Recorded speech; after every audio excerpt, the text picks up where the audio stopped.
Peuple de Dieu, l'évangéliste Marc est celui parmi les évangiles synoptiques qui raconte des histoires avec beaucoup de force. Quand je préparais ce culte, j'ai d'abord envoyé Matthieu à mon frère Yann. Mais je me suis ravisé en lisant Marc et j'ai changé pour prendre Marc. Alors, nous allons essayer, pendant ce trajet, pendant ce moment de vie de Jésus-Christ, de voir ce qu'il en est exactement. Jésus a commencé son ministère.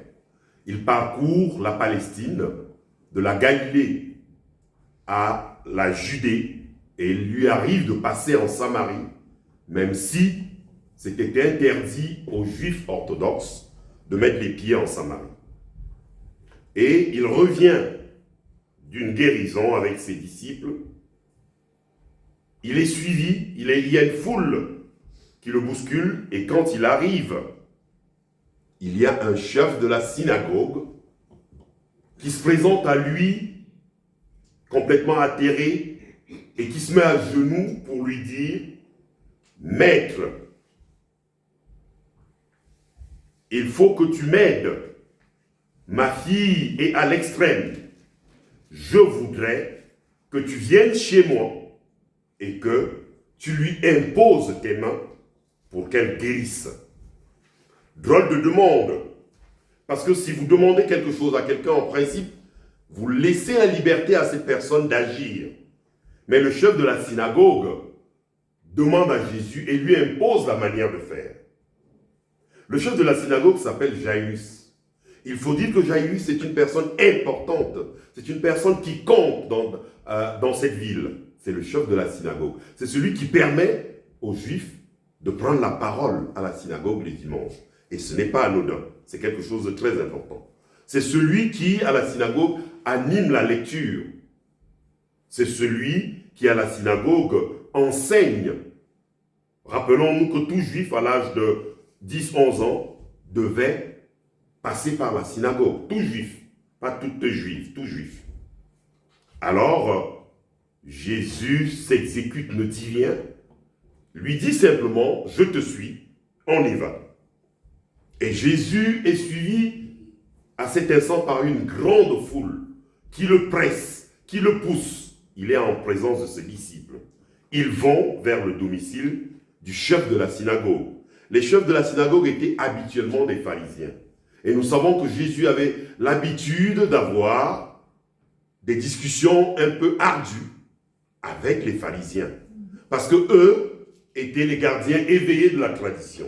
Eux appliquaient la loi à la lettre, comme l'avait dit Moïse. Eux étaient les gardiens de la société juive.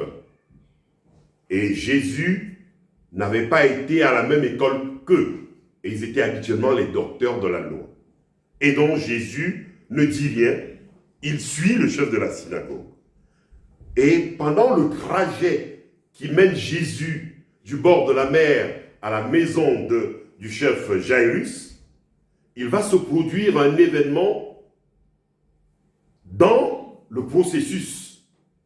Une femme qui n'a pas de nom, que ce soit dans Matthieu ou que ce soit dans Marc, elle est appelée une femme. Une femme se trouve dans la foule.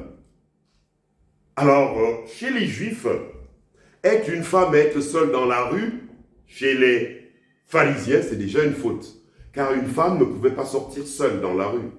Elle devait être accompagnée de son mari ou de son fils aîné ou d'un oncle à elle qui soit un homme. C'est déjà une faute. Elle est dans la rue toute seule. Elle est dans la foule. Et dans cette foule, cette femme se cache. Comment peut-on se cacher dans une foule? Mais elle se dissimule. Elle ne veut pas être remarquée par un des docteurs de la loi qui l'extirperait et la jetterait en dehors de la foule. C'était une foule composée d'hommes, essentiellement. Mais elle est dans la foule. Elle est dans la foule parce que cette femme, depuis 12 ans, a un flux de sang. En préparant ce texte, j'ai fait des recherches et elle avait été répudiée dès la première année parce qu'elle avait un flux de sang ininterrompu. Et nous avons lu Lévitique précédemment. Dans la loi de Moïse, dans Lévitique, il est dit que quand une femme a un flux de sang, quand un homme a touché du sang, il devient impur. Tout ce qu'elle touche est impur. Le lit sur lequel elle se couche est impur. Si elle vous touche dans la rue, vous devenez impur.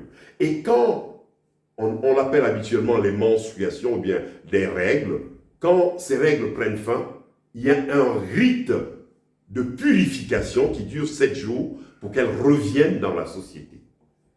Alors cette femme, peuple de Dieu, avait ce flux de sang depuis 12 ans. Vous comprenez son malheur, vous comprenez son exclusion, vous comprenez sa mise à l'écart de la société. Elle ne vivait plus socialement. Elle était mise au banc de la société. Donc cette femme souffre, elle est seule, elle vit seule, puisqu'elle n'a pas de mari, puisqu'elle n'a pas d'enfant. Elle n'ose même pas sortir de chez elle. Cette femme a pris le courage, a entendu parler de Jésus, a entendu des miracles de Jésus, a entendu que Jésus redonnait la vie, la vue aux gens, qu'il demandait à des paralytiques de se lever et de marcher, cela se produisait. Alors cette femme a pris conscience de la dimension de notre Seigneur et se dit, je vais braver l'interdiction. La première interdiction, c'était de sortir dans la rue, et je vais, si je peux, si je pourrais toucher son vêtement, seulement le toucher, alors je pense que je guérirai. Notons, peuple de Dieu, que cette femme a dépensé tout ce qu'elle avait chez des médecins, mais sa situation s'empirait. Elle était dans la même situation du flux de sang. Alors, pendant le trajet qui mène chez le chef Jairus, la femme déploie tous les efforts, avec foi, avec conviction, avec confiance, que le vêtement de Jésus est la seule solution pour elle. Elle s'approche dans la foule, elle touche le vêtement du Seigneur. Et le Seigneur se rend compte immédiatement qu'une force est sortie de lui. Et elle se sent immédiatement soulagée. Le miracle s'est produit sans qu'elle ait demandé au Seigneur. Son cœur était rempli de foi. Elle avait foi que si elle touchait le vêtement du Seigneur, elle guérirait. Et alors Jésus se retourne. Il se retourne et il pose une question qui semble plutôt impertinente à première vue à ses disciples. Mais qui m'a touché? Et vous voyez la réponse des disciples. Il dit, mais Seigneur, tu vois bien que la foule te presse. C'est une question impertinente. Tu demandes qui t'a touché. Mais il y a toute une foule autour de toi. Une foule qui fait foule, qui bavarde, qui crie, qui pousse. Et la femme tremblante, s'approche, écarte la foule de ses deux mains et se met à genoux devant le Seigneur et lui dit, c'est moi. Lui, le Christ la voit dans sa misère d'antan, dans sa mise au banc de la société, dans sa solitude. Et il lui dit, mon enfant, ma fille. Il ne cherche pas à savoir qui elle est. Ta foi t'a sauvé. Oui, le Seigneur lui dit, ta foi t'a sauvé. Ce matin, peuple de Dieu, nous pouvons également nous dire, ce matin, dans cette église, où nous avons l'habitude de venir tout le temps prier Dieu, que c'est cette foi qui nous fait nous lever un matin d'hiver, où il fait froid, où des gens sont pelotonnés dans leur couverture, où on voit de belles émissions du dimanche, où on voit téléfoot pour les jeunes. Je pense à mes enfants qui ne ratent jamais un téléfoot à 11 heures, même quand ils ont dormi tard. Que c'est cette foi qui nous amène à nous rassembler ici pour élever vers Dieu nos louanges. Oui, le Seigneur peut vous dire ce matin, votre foi vous a sauvé. Et cette expression veut dire, le salut est entré dans votre maison, puisque vous prenez le temps pour le Seigneur. Oui, le Seigneur dit à cette femme, ta foi t'a sauvé.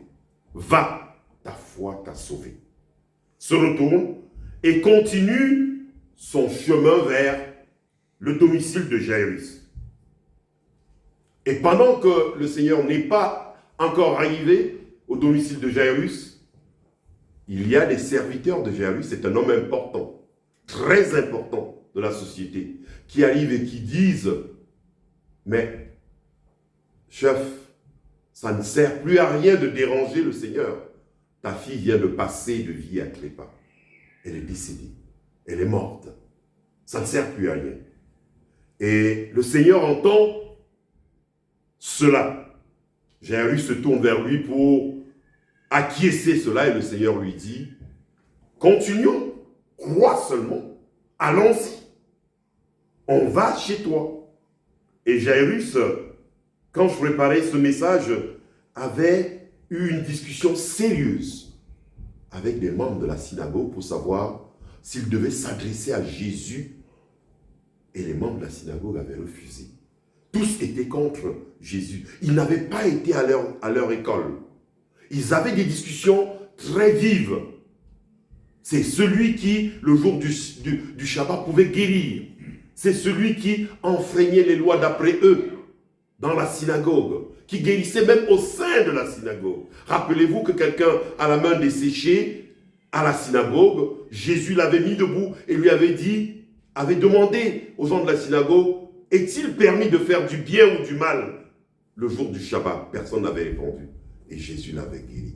Les pharisiens sont conscients de cela. Le chef de la synagogue est conscient de cela. Lui, comme la femme, a dans son cœur une foi chevillée. Il sait que le Seigneur est celui qui peut tout. Il sait que Jésus-Christ est le Dieu des possibles. Mais il n'ose pas le dire. Jésus, pour les Juifs, n'est pas le Messie que l'on attendait. Ils attendaient un Messie qui arriverait comme le roi David sur un cheval avec beaucoup d'armure. Mais non, ce n'est pas celui-là, notre Christ. Crois seulement, dit le Christ à Jairus. Crois seulement. Chemin faisant, ils arrivent au domicile de Jairus, où les pleurs de toutes sortes sont en train de se faire. Et alors, Jésus congédie tous ceux qui étaient auprès de lui et rentre dans la chambre de la petite fille. Jairus était un homme important. C'était un homme qui avait une grande maison. Une maison où il y avait la chambre de sa fille unique. Ce n'était pas anodin. C'était très singulier à cette époque. Il rentre dans la chambre accompagné des deux disciples, Jean et Jacques, et il demande aux parents, le papa et la maman, de venir avec lui. Ensuite, Jésus s'adresse à la foule. Pourquoi pleurez-vous? Jésus met tout le monde dehors et dit, l'enfant dort. Prenant la main de l'enfant, il lui dit, Talita koum, ma fille, je t'ordonne de te lever. La fille se mit debout. Cette fille se met debout. Jésus ordonne qu'on lui donne à manger. La parole de Dieu a une solution pour chaque problème. Oui, nous avons tous les jours des problèmes divers. La parole de Dieu, peuple de Dieu, a une solution pour tous vos problèmes. Il suffit que vous croyiez comme cette dame, une foi qui aurait pu déplacer des montagnes ce matin-là. Une foi inébranlable était chevillée au corps de cette femme. Pas seulement elle, mais de Jairus, le chef de la synagogue. Puisque Jairus dit à Jésus, tu imposeras tes mains. Il avait déjà donc vu Jésus à l'œuvre imposer ses mains. Tu imposeras tes mains à ma fille et elle vivra. Quand Jairus parle de sa maison, cette fille, on va dire aujourd'hui, est dans le coma. Elle ne parle plus. Et en chemin, on lui dit qu'elle est morte. La parole de Dieu a une solution pour chaque problème. Il dit, lève-toi. La jeune fille morte se lève. Il dit au sourd entend. Le sourd entend. Il dit à l'aveugle, vois. Et l'aveugle voit. Il dit au paralytique, marche. Le paralytique marche. Il ne dit pas à la dame, tu es guérie. Mais sa présence guérit cette dame au flux de sang. Peuple de Dieu, la femme au flux de sang et la fille de Jairus avaient deux choses en commun. Pendant 12 ans, elle avait le flux de sang. Et la fille de Jairus a 12 ans. Cette femme est une femme inconnue. La fille de Jairus est une petite fille très connue. Deux statuts dans la société diamétralement opposés. Statut de quelqu'un qui est connu, on va dire qui est riche, et statut d'une femme qui est pauvre, seule. Mais Jésus ne fait pas de distinction entre nous. Ce qu'il voit en nous, c'est notre désir de lui appartenir. C'est notre désir d'être ses enfants. Il dit dans sa parole qu'il faut l'aimer, certes. Aimez-moi de tout votre cœur, de toute votre force, de toute votre âme. Mais il dit le deuxième commandement qui est semblable au premier, c'est qu'il faut que vous aimiez votre prochain comme vous-même. Oui, Jésus ne fait pas de différence entre ceux qui sont riches et ceux qui sont pauvres, ceux qui sont esselés et ceux qui vivent en famille. C'est une bonne nouvelle ce matin. Jésus dit qu'il est avec nous. Si nous voulons être avec lui, il nous dit ceci. Sachez que quand tout le monde vous aura rejeté, quand tout le monde vous aura tourné le dos, moi le Seigneur, je ne vous tournerai pas le dos. Quand il n'y aura personne pour nous aimer, lui, il vous aimera toujours. Quand vos parents, vos frères, vos amis vous abandonneront, moi, je ne vous abandonnerai pas, dit le Christ. Jésus-Christ sera là quand le chagrin sera le plus fort. Lui, le Seigneur vous consolera. Oui, le Christ est celui qui console tous ceux qui sont sur son chemin. Il dit, je suis le chemin, je suis la vérité, je suis la vie. Quiconque prend ce chemin ne mourra point. Quiconque prend ce chemin aura la vie éternelle, quand bien même il sera mort.